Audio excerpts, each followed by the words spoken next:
Hi, my name is Daryl Lindenbeck, and welcome to our second podcast of Music and Play.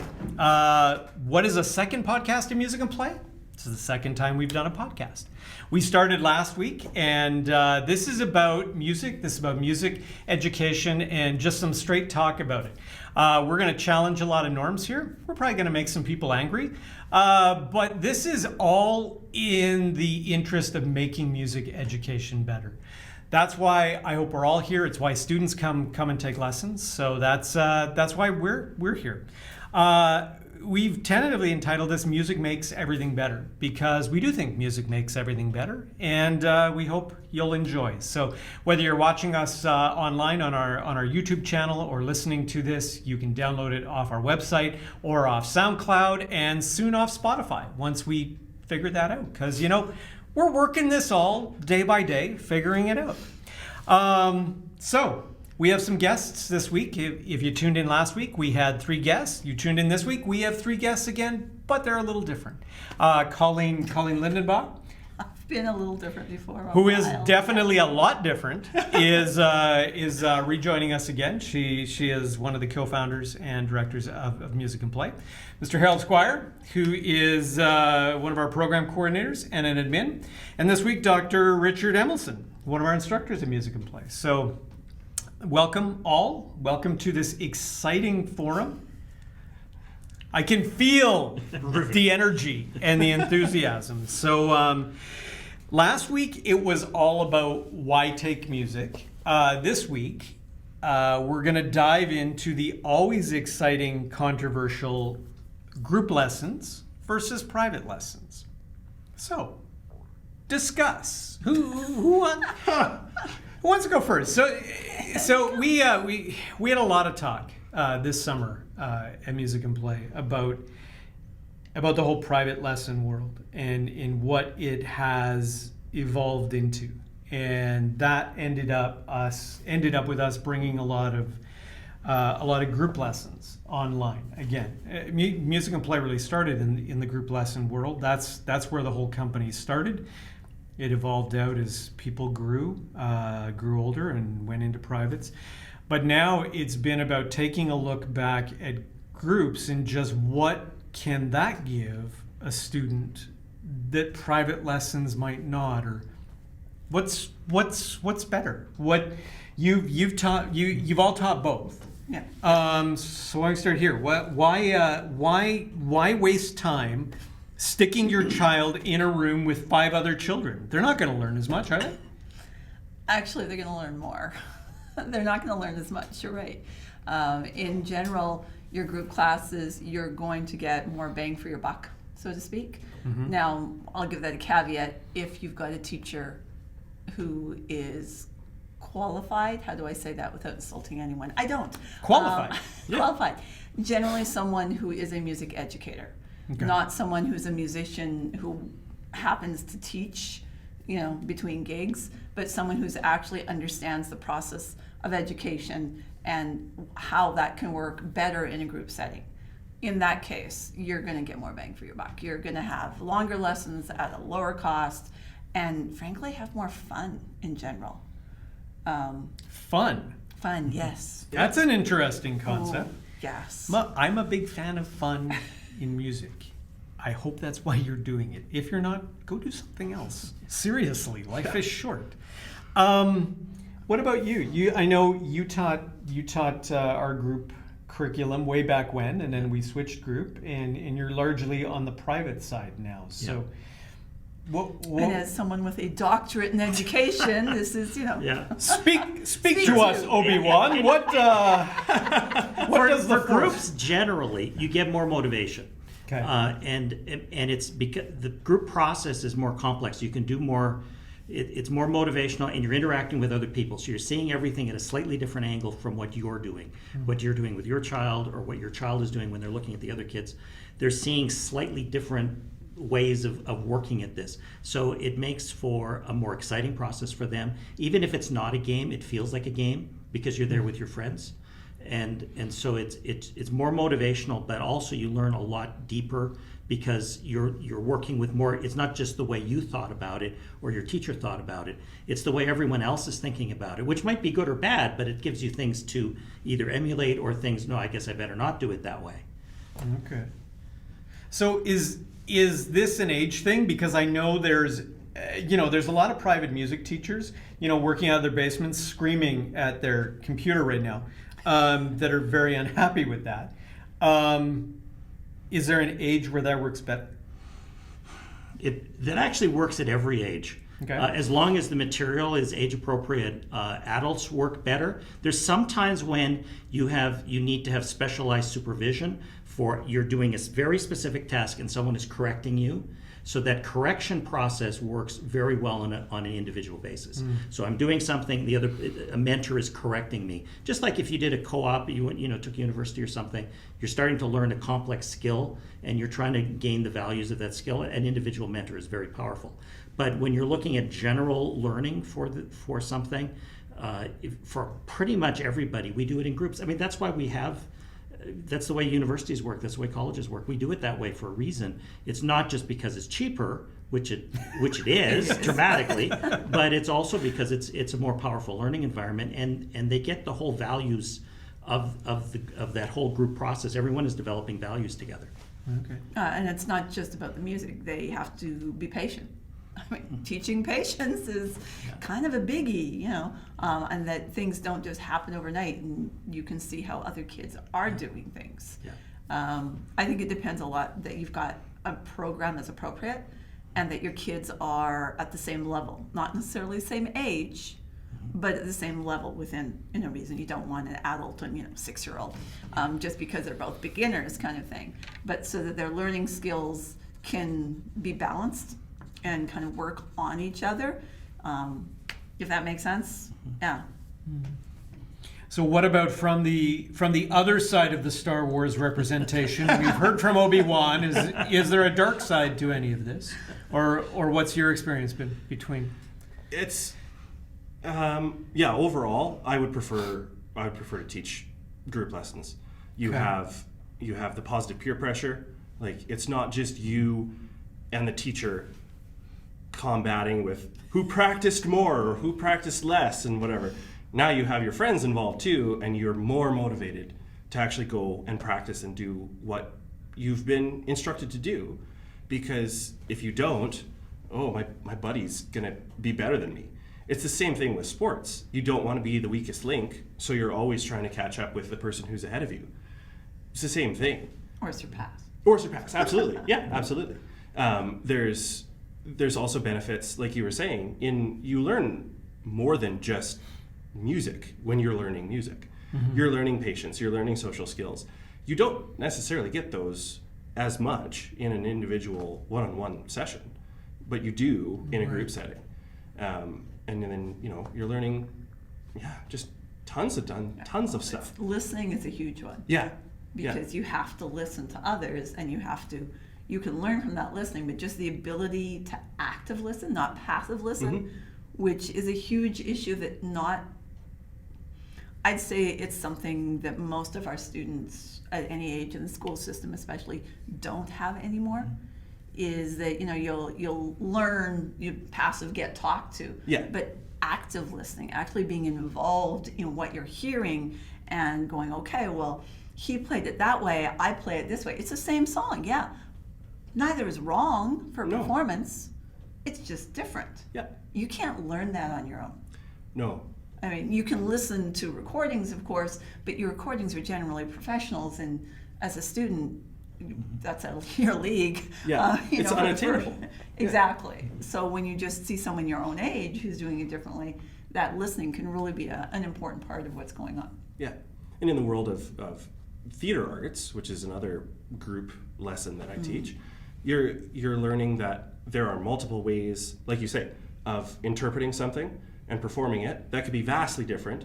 And in the context of a group setting with the correct teacher, you can learn very quickly that both options are correct, and both options can fit a certain situation better, which helps if you're in musical theater and you want to pursue that as a career, if you've only ever done one-on-one, you're the best person in the class, right? You don't necessarily learn that there's different levels of skill and different applications of stuff. So you start to learn, even passively, how auditions work.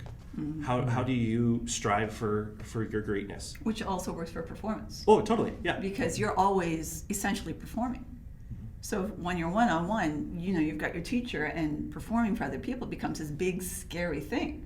Well, if you've always been in a group class, or if you've spent time in group class, you're always performing with other people in the room. It becomes far less nerve-wracking when it's your turn to be up on stage performing, because you've done that every week. Yeah. You don't think of it as a performance, but it is. Yeah. Not to mention, you also then have a larger audience. So, what one person might appreciate is not going to be the same as someone else. Yeah. And so if you're always performing for your teacher, you're going to learn to play the way that your teacher wants you to play. Yeah. Which is not always bad. Which is not always bad. No, not at all. But can be limiting. Can be limiting. Absolutely. Will be limiting if you don't, probably. So we've touched on things that the sports folks out there will love. We've used the word combat. We've used, better than one another. The sports world understands all that, and it's what that's all about. Because in sports, there really is, most of the time, one way to be best, and that's the number on the scoreboard is higher. That is what counts.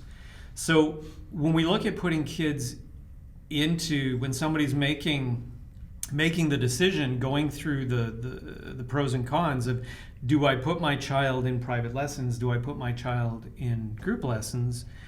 What are some things that should drive that? Are there kids that group lessons don't fit for? There are some kids that it doesn't fit for. Yeah. Often it has to do with their ability to do social learning. Sometimes they have, now some of the time you want those children who have difficulty with social learning. Maybe they're shy, maybe that's really where they should be, because down the road when they're going to perform, it would have been better for them to have had a group experience and be performing all the way along. So it's not necessarily things like that, but some children will really just don't function well in a group experience. Some children have very different motivation, where they really are coming from a different place, or their learning style is really, really very different from the norm. And that's a small group. I know a lot of parents think, well, my child is the unique one. It's really hard to evaluate your own child, because your own child is the best of all children and the worst of all children. And so it's really hard to evaluate your own. But there are some that would do better in private lessons for sure. But the default should really be, if you can find a group class that's appropriate, has good quality instruction, then that should really be where you want to be taking as your first look for sure. Should be on the group level. So you're seeing that you're seeing them fit. Maybe a group is better for kids that need that broader scope of learning, that broader environment. When you're in a private lesson, though, and you talk about identifying kids that don't fit that, isn't it tougher to identify if the kid isn't fitting it if they're in a private lesson? When they're the only kid in the room, how do you know they're not fitting something other than what the teacher wants? That comes down to the professionalism of the teacher, I'd say. Yeah. If you've got teachers who've never taught group, or who look down on group, and there are teachers who've had very bad experiences with students coming from group lessons, that's the fault of the teacher of the group lesson. Sorry, but it is. Not all teachers who teach, as we said last week, should be teaching. And the teacher should be able to look at that student and say, I think they might really work well in this, even if it's not that private, but maybe as a secondary. It's okay, they're working in piano or something. Well, why don't you join the jazz jam? Because that way you're going to have to listen and work together, and it's a secondary way of doing it. Because generally, as parents, you're probably not going to think about that unless you're musically based. And as students, unless someone pushes you, you're probably not going to. again, especially if you're younger, not that you can, be playing high-level jazz, and when you're 6 years old, not a lot of those around. Well, what about those though? So the consensus around here seems to be starting group. You said if you can find a good group class, go in there. When does that not hold true? Because we have any number of parents who come to this studio and go, my child is the most brilliant in the world and they need to be in private lessons. When is that right? When are private lessons? What circumstances? What is it? Timing? What is it that makes private lessons the right fit? Well, most brilliant could be the group lesson, actually, for a lot of them, because they may actually get a much deeper understanding of the concepts because they play with them more. So Right. you play with rhythm a lot more than you do in piano. If you're doing piano lessons, you're really learning to play piano in the context of music rather than music where the piano is your way of expressing your music. So group lessons gets you that solid foundation in music. If you're in piano lessons already, private piano lessons, and the motivation is weak, the child has difficulty having perspective about what quality music is like. They hear their teacher, yeah, of course, the teacher is playing fantastic or whatever. The teacher's playing something, and and they're playing, and they think, well, that's sort of the same thing. Maybe they don't have. It's hard for them to get a concept of motivation, practice, and then maybe thinking about switching them would be a really good idea. Right. So. But for the majority, so that's great. But for the majority of music teachers out there that are making their living teaching privately, most of them are teaching privately because they can't put a group in their home basement because it's illegal, because you can't get a license, you can't make a living. These are all the things that still happen out there. But for all those people, it's probably, guessing 80-90% of music educators are making their living teaching privately. What is that argument? Why is that right? Who are the students that are right for private music? And not only piano, but private music overall. Because obviously it works, or 80 to 90% of the teaching faculty has duped the entire world into believing this is a good way to do it. It does work really well for the specific instrument, like you were saying. It's not, if you're in private piano lessons, you're learning how to work the piano. Yes. You're learning the technique that's specific to that instrument, and you're learning to express music using that instrument. If you're in a group setting, regardless of whatever instrument you're using, just the nature of the fact that there's more than one person in the class, the teacher can't be as specific about all the intricate techniques, right? Like you can get a basic understanding, like you're using this part of your finger to push the key, not your elbows. But it's hard to get into the specifics of pushing into the keys or using the side of your fingers or whatever. In a ukulele setting. Non-pianists. Yes, absolutely. But I am taking private piano lessons to learn about the specifics about the piano. Because I understand music, but I've learned it through different instruments. And so having the ability to look at a piano and not go, I don't know what to do, there's too many buttons, right? That's the benefit of having... Street trumpet only has 3. Yeah, exactly. Only 3 Well, notes. normal people don't sit in a room by themselves with the machine for hours a day. No. So there's a certain Hold sense. on. Isn't that what we've been doing since Yes, COVID? that's true. That's true. Computer. Okay, all of those of you everyone who's happy with COVID, the private lessons are exactly your forte. There you go. Because that's what it is. It's just COVID applied to music. But yeah, you've got. There's a certain abnormalness to being by yourself, more or less, in a room with a machine, because it's what a piano basically is. And most musical instruments, they're all sort of machines. And so it's not so it's that's what's unusual. That's what's abnormal. And so it would be normal to think that most children would do better in an environment where it's more social. They're just naturally more social than they are. I don't know, it's not even like an engineer. It's like a stereotypical off the edge engineer. Whatever, that's sort of what we push them into. Now, a lot of children are highly adaptable and they can make all kinds of things work. Yeah. But their natural know. environment, their natural environment is something different. Yeah. I'd say the reason that there's more privates, it's easier. Yeah. Oh yeah. not easier lesson-wise necessarily, but it's easier because it's more convenient. You can schedule it at a time that's easy. It's not like, well, because of group classes, it's like, okay, well, there's this. Which one can you make? Yeah. Well, none of those are convenient. Yeah. And convenience does matter. I mean, you know, we make fun of that, you know, oh yeah, the idea of good education is if it's convenient. It's like, well, but that is part But of that it. isn't. Oh yeah. Yeah. Like, if you can't make it on a day, you can't make it. Yeah. Now, if you can't make it because somebody just is too lazy, that's a whole other thing. Yeah. But if it's truthfully, it has to be some part of convenience or it's not going to happen. The same with practicing, which we'll talk about, I'm sure, another day. Yeah. If it's not, you know, your instrument isn't convenient, you're just hiding down in the basement. You're never going to go down there and practice. Yeah. Right? I would. And you could start if there's no intake at that particular time for the lesson that you want. You can Yeah. do something else. You know, it's not like there's no music and no theater. Nothing is available to you unless you're lined up with that intake. There are other things that you can be doing that are productive while you're waiting for that opportunity, because so you're a little bit more skilled. Well, that might be fun actually for a kid.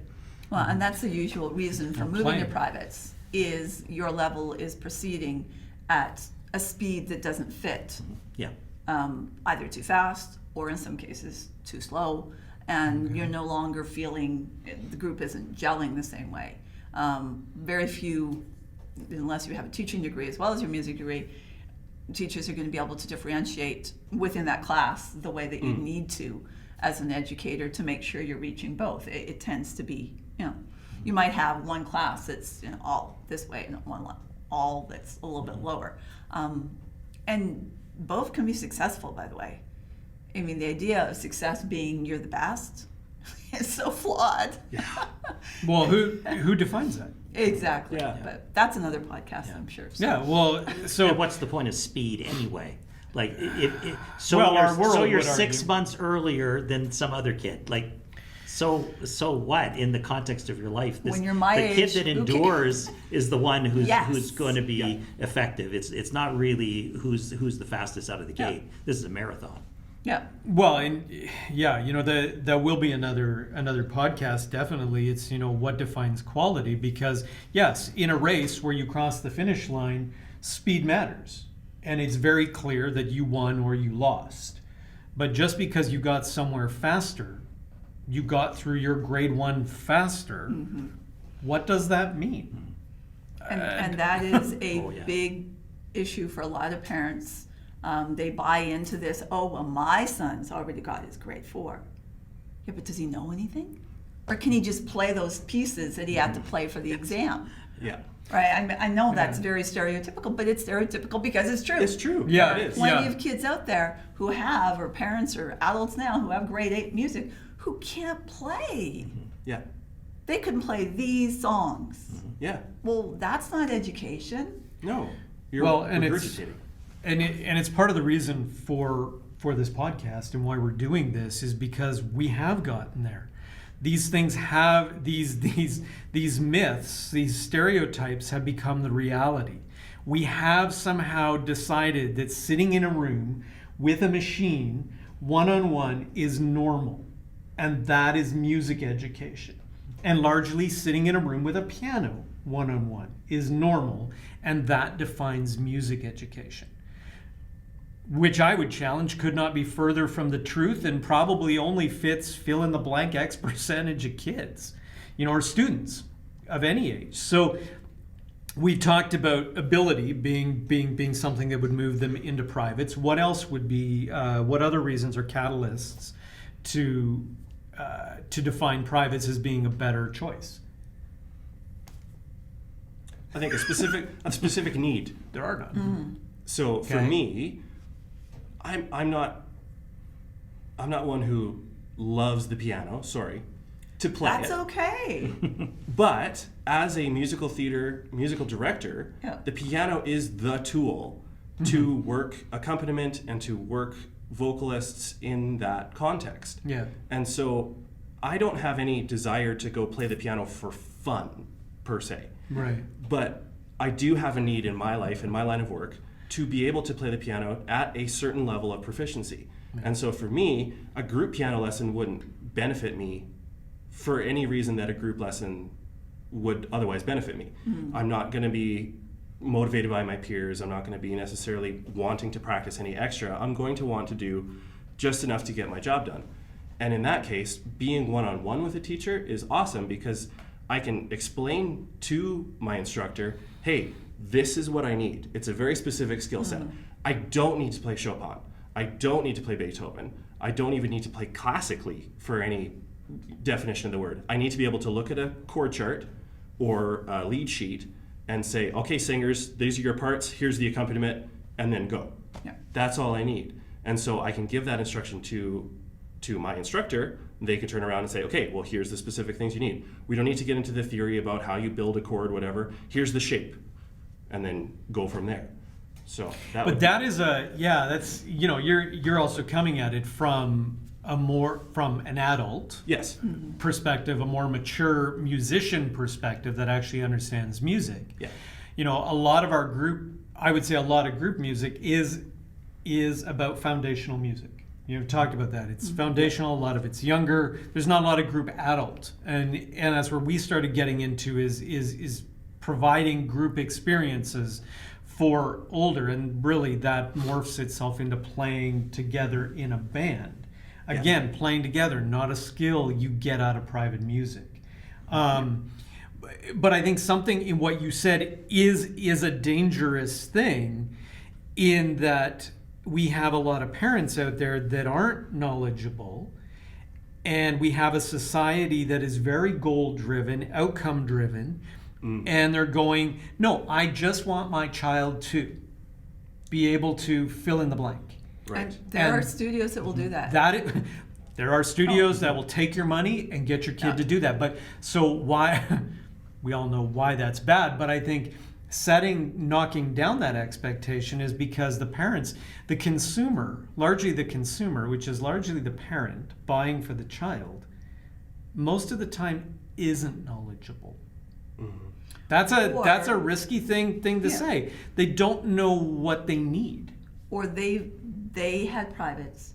And this is the way it was done. We do what we know, Yeah. what we're comfortable with. This is what I did when I was 6 years old. My mom started me on piano. You're 6 years old. You're going to start on piano. Because it's easier and it's more comfortable to just do what you've done. Yeah. And change for anyone is always difficult. We always run into or older students who can play the piano, but they can't play the music that they like. They can only play the kind of music that they were taught, and therefore it was sort of a waste in terms of their lives. In a way, Because they learned to play something that they would never ever use. Yep. And that's so tragic, because you would like to do this other thing, but and the bridge just was never there, and it wouldn't have been that hard for it to be there. But the other thing that happens at private lessons is an advantage, I think, is a lot of the time you have students that, for natural reasons or teaching reasons, they never did figure out rhythm, or they never did figure out notes, Right. or there was something that's really holding them back.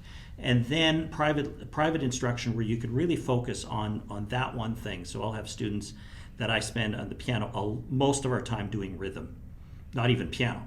Yep. We just can't figure out rhythm.